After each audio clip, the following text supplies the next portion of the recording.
Welcome to the Cox3.com post-game show. 16th annual Orange County Coaches All-Star Softball. 2 games tonight, the Bells and the Blue Sox. Comets and the Peaches here in Irvine, California, Deanna Manning Stadium at Bill Barber Park. Hi, everyone.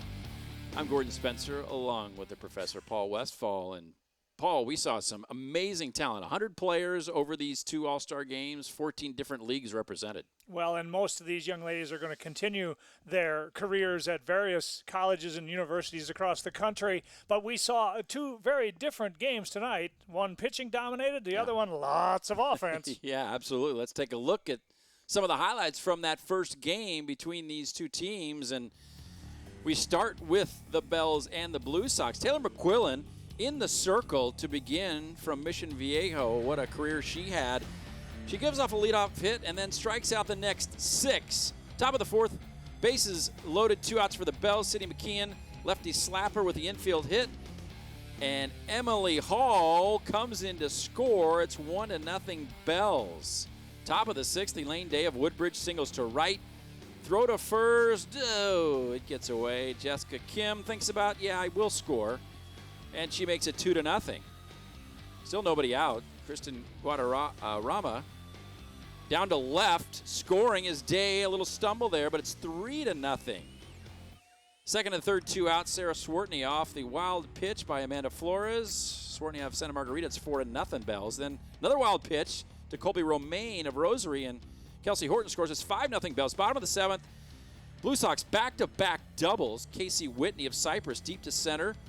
Pinch runner Zoe Juarez coming around. The first run for the Blue Sox. It's 5-1, and El Toro's Marla Larson knocks in Whitney. It's 5-2 Bells, and then Heather Nora singles from El Toro.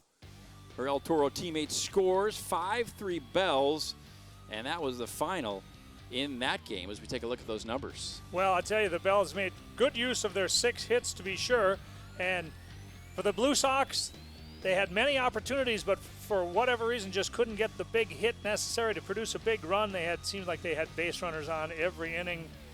Once they got going, unfortunately, only the 3-run 7th was an inning of production, but quality softball all the way around. Yeah, the Bells made up of the Pacific Coast League, Seaview League, Trinity League, the Blue Sox from the Empire, Freeway, Orange, and South Coast League. Again, 5-3 the Bells, as the Blue Sox try to come back, but just not enough. Run out of time and losing that All-Star game. And in the second game of the doubleheader, it's the Comets and the Peaches. Top of the first, Maria Stedman of Huntington Beach knocks in Caitlin Eveland from third. It's 1-0. Bottom of the first, Carolyn Rice of Elmo goes to left. Celeste Hernandez of Garden Grove, Ashley Yu, and Marina Marzolino score 2-1.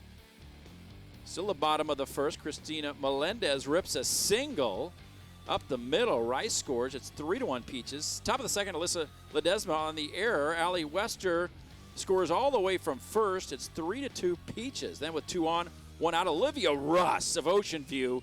Home run, a 3-run shot. 5-3 Comets back on top. A 6-run 6th inning, although they're only allowed 5 runs because it's an all-star game, if you could figure that out.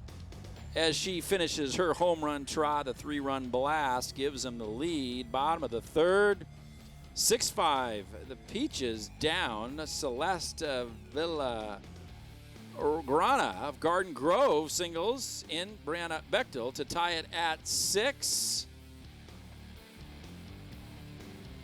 And then this is Sally Wolpert in the top of the 7th. Sally of Low Sal, she goes to the fence, and that was a tie game, but not tied anymore. It was an 8-7 lead at that point. The Comets go on to win 10-7. As you take a look at the numbers, Paul, from that game. Well, I thought we were headed for about 15-14 because when it's 6-4 at the end of 2 innings against quality pitching, I thought for whatever reason everybody had their hitting shoes on in the second one. Things settled down a bit in the middle innings and it became more of a typical all-star game. But I'll tell you, a very entertaining contest in the nightcap to be sure. Yeah, 25 hits in that nightcap game. So we did see a lot of fireworks early on. And like you said, we thought it could be a 25-24 game the way it was going. They played 8 innings, but what a great atmosphere it was out here this afternoon and into the evening.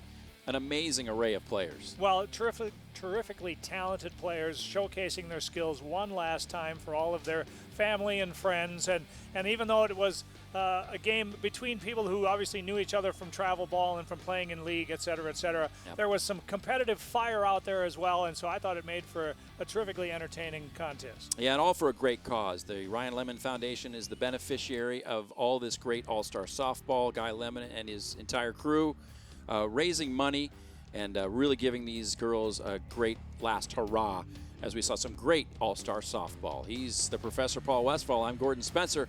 Thanks for watching All-Star Softball. It's the Cox3.com post-game show. We'll see you next time.